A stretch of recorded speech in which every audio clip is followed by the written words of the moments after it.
बाप का, दादा का, भाई का, सबका बदला लेगा रे तेरा फैजल। कुछ साल पहले एक फिल्म में, गैंग ऑफ वासेपुर नाम की, अनुराग बासु की एक फिल्म में ये डायलॉग आया था। ये डायलॉग वाराणसी के बंदे बंदे की जुबान पर है, क्योंकि लोगों को लग रहा है कि क्या वाकई इस डायलॉग से मिलती जुलती घटना हकीकत में हो सकती है? क्या कोई वाकई इस डायलॉग को हकीकत का जामा पहना सकता है? गंगा मैया के किनारे बसा हुआ बड़ा ही खूबसूरत और पवित्र शहर वाराणसी, जिसकी सुबह खुशनुमा और भक्तिमय होती हैं और भक्ति में ही डूबी हुई होती हैं जिसकी शामें। लेकिन 5 नवंबर 2024 यानी कुछ दिन पहले ही मंगलवार की सुबह भेलूपुर के भैदनी इलाके में खुशनुमा नहीं होती, बल्कि दहशत और चीख पुकारों से भरी हुई होती है। जब सुबह सुबह काम करने वाली एक नौकरानी उस एरिया के बहुत ही खूबसूरत और आलीशान घर में आती है अपना काम करने के लिए, दरवाज़ा खोलते ही उसे उस घर की मालकिन नीतू गुप्ता की लाश फर्श पर पड़ी दिखती है, जो खून से सनी हुई है। वो घबराकर दौड़कर ऊपर जाती है घर के बड़े बेटे नमनेंद्र को उठाने के लिए, बताने के लिए, लेकिन वो जाकर चीख मार देती है, चिल्लाकर पड़ोसियों को इकट्ठा कर देती है, क्योंकि नमनेंद्र की लाश भी खून से सनी हुई बाथरूम में पड़ी है। पड़ोसी आकर देखते हैं कि सिर्फ नमनेंद्र और उसकी मां नीतू गुप्ता की ही नहीं, बल्कि सबसे छोटे बेटे सुबेंद्र और बेटी नौरांगी की लाश भी वहीं पर पड़ी हुई है। सबके शरीरों में गोलियां लगी हुई हैं और लाशें खून से सन हैं। पुलिस को बुलाया जाता है। पुलिस आकर देखती है कि घर में 4 लोगों का, नीतू गुप्ता जिसकी उम्र लगभग 45 साल, बड़ा बेटा नमनेंद्र जिसकी उम्र लगभग 25 साल, सबसे छोटा बेटा सुबेंद्र 15 साल और बेटी नौरांगी 17 साल की जिसकी उम्र थी, चारों लोगों को गोली मारकर बेरहमी से मारा जा चुका है, उनका कत्ल किया जा चुका है। सबके शरीर में लगभग 2 से 3 गोलियां लगी होती हैं। तरीका एक जैसा ही होता है, सिर में और सीने में सबकी गोलियां लगी होती हैं। अब पड़ोसियों से बात करने पर पता चलता है कि घर का जो मालिक है राजेंद्र गुप्ता, वो बड़ा झगड़ालू और गुस्सैल किस्म का इंसान है। पुलिस को शक होता है कि कहीं राजेंद्र गुप्ता, जो कि शराब का बहुत बड़ा व्यापारी था, उस एरिया का नामी गिरामी इंसान था, शक जाता है कि कहीं राजेंद्र गुप्ता ने तो अपने परिवार का कत्ल नहीं कर दिया और वो कहीं भाग गया हो। लेकिन पुलिस की इस थ्योरी के ऊपर भी बहुत जल्दी पानी पड़ जाता है। जैसे ही पुलिस राजेंद्र गुप्ता की लोकेशन निकालती है, राजेंद्र गुप्ता वहां से कुछ ही किलोमीटर दूर रोहनिया नाम के इलाके में अपने निर्माणाधीन मकान के अंदर मृत पाया जाता है। जब पुलिस वहां जाकर देखती है तो राजेंद्र गुप्ता एक खटिया के ऊपर पड़ा है औंधे मुंह। जब देखा जाता है तो राजेंद्र गुप्ता को 3 गोलियां लगी होती हैं। लेकिन पुलिस हैरान हो जाती है कि क्या ये पॉसिबल है कि एक इंसान अपने पूरे परिवार का कत्ल करके आकर आराम से मच्छरदानी लगाकर और खूंटी पर अपने कपड़े टांग कर सो जाए। आप भी स्वयं ये बात सोच सकते हैं कि कोई भी कितना भी जालिम हो, कितना भी खूंखार हो, लेकिन ये पॉसिबल नहीं है। और उससे भी बड़ी बात कि एक इंसान अपने आप को 3 गोलियां कैसे मार सकता है, और वहां ना ही तो हथियार मिलता है, ना ही किसी तरह का कोई और सबूत मिलता है। अब ये तो साफ हो जाता है कि राजेंद्र गुप्ता ने खुद को तो नहीं मारा, और खुद को नहीं मारा तो इसका मतलब उसने परिवार को भी नहीं मारा होगा, क्योंकि जिस शांति से वो वहां लगता है कि सोने के लिए आया था। अब तफ्तीश शुरू होती है। अब पुलिस हर पहलू से जांच करती है कि आखिर ऐसा कौन है जिसने पूरे परिवार का कत्ल कर डाला। अब राजेंद्र गुप्ता की भी लाश मिलने के बाद पुलिस नए सिरे से इस मामले की तस्दीक में जुट जाती है। आस पड़ोस में जानकारों से, रिश्तेदारों से, सबसे पूछताछ की जाती है। राजेंद्र गुप्ता की मां शारदा देवी से भी पूछताछ की जाती है। शारदा देवी ने पुलिस वालों को ऐसा क्या बताया कि इस घटना के तार 27 साल पुरानी घटना से जाकर कनेक्ट हो गए। आइए सुनते हैं खुद शारदा देवी की ही जुबानी कुछ न्यूज चैनल को इंटरव्यू देते हुए शारदा देवी ने खुद अपने मुंह से क्या कहा।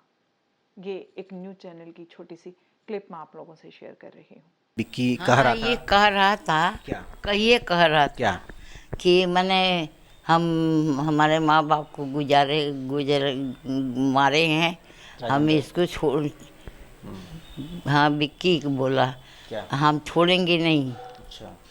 माँ बाप को हमारे मारे हैं, हम छोड़ेंगे नहीं। तो हमने हाथ किया कि अब एक ही लड़का हमारा है, अब ऐसा काम मत करना, ये कहे हम। शारदा देवी का बयान इस पूरे घटनाक्रम को एक अलग मोड़ दे देता है, जिसे समझने के लिए आपको अब मेरे साथ 27 साल पहले चलना पड़ेगा। पहले 1997 में, जहां से इस खून खराबे की शुरुआत हुई थी। बनारस शहर के बहुत ही प्रसिद्ध व्यापारी लक्ष्मी नारायण के दो बेटे थे, राजेंद्र गुप्ता और कृष्णा गुप्ता। राजेंद्र गुप्ता गुस्सैल और झगड़ालू स्वभाव का था, जबकि कृष्णा गुप्ता व्यापार को बहुत अच्छे से समझता था और लक्ष्मी नारायण का विशेष स्नेह अपने छोटे बेटे कृष्णा गुप्ता से था, जिसकी वजह से राजेंद्र गुप्ता अक्सर चिढ़ा रहता था और अपने भाई से बहुत गुस्से में रहता था। लक्ष्मी नारायण ने लगभग अपना सारा व्यापार, सारा कारोबार, यहाँ तक कि किराया वगैरह इकट्ठा करने का काम, पैसे का और वसूली का सारा काम कृष्णा गुप्ता के हाथ में दे दिया था। राजेंद्र गुप्ता को अपनी जरूरत के लिए पैसे भी कृष्णा गुप्ता से पूछ कर लेने पड़ते थे, जिसकी वजह से राजेंद्र गुप्ता को और ज्यादा गुस्सा आता था कि मुझे अपने छोटे भाई का गुलाम बनकर रहना पड़ रहा है। वो अक्सर इस बात पर अपने पिता और अपने भाई से झगड़ता था, और एक दिन झगड़ा इतना बढ़ जाता है कि बात मारपीट पर आ जाती है। छोटा भाई कृष्णा गुप्ता राजेंद्र गुप्ता पर हाथ उठा देता है और राजेंद्र गुप्ता इस अपमान को सहन नहीं कर पाता और रात को घर में रखी हुई देसी पिस्तौल उठाकर अपने भाई के कमरे में जाता है। दरवाजा खुला हुआ था और वो 10 जून 1997 को अपने भाई कृष्णा गुप्ता और उसकी पत्नी को सिर में और सीने पर गोली मारकर उन दोनों को खत्म कर देता है। जिस रात राजेंद्र गुप्ता ने अपने छोटे भाई और उसकी पत्नी का कत्ल किया था, वो रात भी मंगलवार की रात थी, और जिस रात राजेंद्र गुप्ता और उसके पूरे परिवार का खात्मा होता है, वो भी मंगलवार की रात थी। 10 जून 1997 में भी कृष्णा गुप्ता और उसकी पत्नी जिस दिन मारे गए थे, कार्तिक की चतुर्थी थी, और 5 नवंबर 2024 को भी कार्तिक की चतुर्थी थी। अब इसे संयोग कहिए या सोची समझी प्लानिंग। जैसे जैसे आप कहानी को सुनते जाएंगे, शायद आपके मन में भी बहुत सारे सवाल और जवाब पैदा होते चले जाएंगे। अब पिता का गुस्सा, लक्ष्मी नारायण का गुस्सा अपने बेटे राजेंद्र गुप्ता के प्रति और ज्यादा बढ़ जाता है और वो अपने बेटे के ऊपर कार्रवाई करवा देते हैं, केस डाल देते हैं, जहां पर वो खुद बकायदा गवाह बनकर जाते हैं गवाही देने के लिए। यहाँ तक कि लक्ष्मी नारायण अपने दोनों पोते यानी कृष्णा गुप्ता के बेटे जुगनू और विक्की, उन दोनों को कारोबार समझाना शुरू कर देते हैं, उन्हें कारोबार में शामिल करना शुरू कर देते हैं। अब ये बात तो राजेंद्र गुप्ता के लिए और भी ज्यादा बर्दाश्त के बाहर है, क्योंकि जिस ताकत, जिस पावर, जिस पैसे, जिस प्रॉपर्टी को पाने के लिए उसने इतनी कोशिशें की, वो उसके हाथ से अभी भी छिनती हुई दिख रही है, और इस बात के लिए वो अक्सर अपने पिता को धमकियां देता है।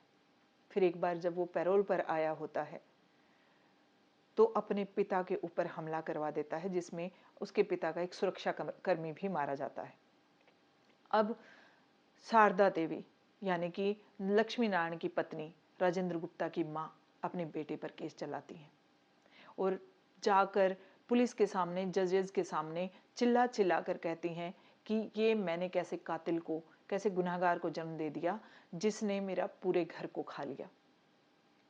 उसके बाद कुछ लोग, जब रिश्तेदार वगैरह राजेंद्र गुप्ता से मिलने के लिए जेल में जाते हैं, तो राजेंद्र गुप्ता अक्सर उनसे कहता है कि मेरी माँ को बोलो कि मैंने ये सब नहीं किया और मुझे यहाँ से छुड़वा ले।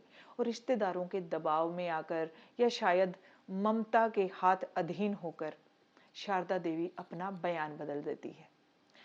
बहुत सारे मैंने न्यूज़ चैनलों में देखा और बहुत सारी खबरों में मैंने पढ़ा, जहाँ पर अक्सर कुछ लोग इस बात पर सवाल खड़ा कर रहे हैं कि आखिर क्यों इतने सारे केसेस के चलते हुए भी राजेंद्र गुप्ता को खुला छोड़ दिया गया, उसे लंबे समय तक जेल में नहीं डाला गया, उम्र कैद नहीं हुई, फांसी नहीं हुई, और अगर ऐसा हो जाता तो इन लोगों की हत्या नहीं होती। अब यहाँ पर मैं एक बात बताना चाहती हूँ जो मैंने इन्वेस्टिगेशन करके पता की है कि राजेंद्र गुप्ता की मां का बयान बदलने की वजह से और सबूतों के ना मिलने की वजह से राजेंद्र गुप्ता को अपने भाई, छोटे भाई, उसकी पत्नी और अपने पिता और उनके सुरक्षाकर्मी यानी कि चारों कत्लों से बरी कर दिया जाता है। कुछ लंबे समय तक मुकदमा चलता है, लेकिन क्योंकि गवाह अपनी गवाही बदल देते हैं, माँ भी अपनी गवाही से मुकर जाती है और कोई भी ऐसा खास सबूत नहीं मिल पाता है, जिसकी वजह से वो बरी हो जाता है। विक्की, जो कि कई तीर्थ स्थलों का भ्रमण करते हुए बनारस पहुंचा था, वो बार बार कह रहा था कि इस बार मैं खाली हाथ नहीं जाऊंगा, कुछ बड़ा करके जाऊंगा।